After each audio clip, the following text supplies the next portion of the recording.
Ce 25 janvier, c'est Pierre Kempf qui nous propose une méditation intitulée « L'orientation du véritable disciple ». Le verset qui nous est proposé se trouve dans 1 Corinthiens 10, les versets 23 et 24. « Tout est permis, mais tout n'est pas utile. Tout est permis, mais tout n'est pas constructif.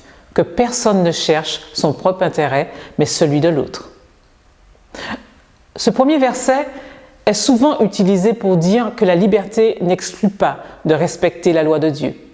L'idée est biblique, mais ne tient pas compte ici de son contexte. La phrase suivante lui donne son sens réel.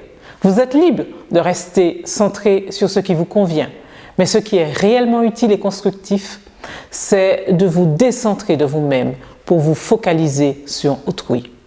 Paul le répète peu après.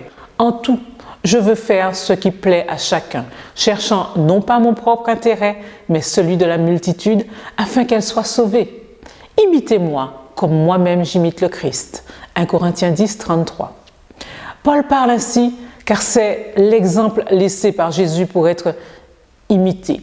Christ s'est mis à notre niveau pour nous aider à comprendre.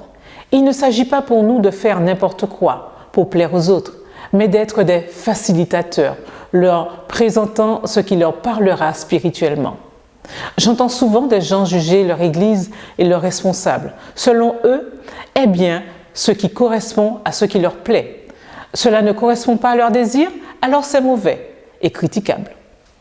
On se met en premier, mais le vrai critère pour juger des choses est de savoir si elles conviennent à ceux qui ont besoin de rencontrer Jésus. Le vrai disciple du Christ met l'autre en premier. Malheureusement, nos choix d'église et de chrétiens on fait selon ce qui nous convient en fonction de nos besoins.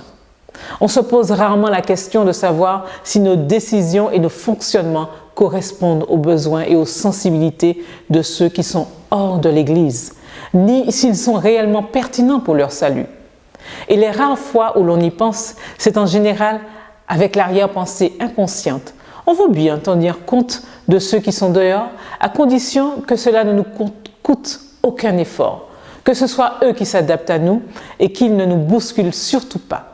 Bref, cela reste focalisé sur nous, comme pour les pharisiens du temps de Jésus. Posons-nous toujours la question suivante.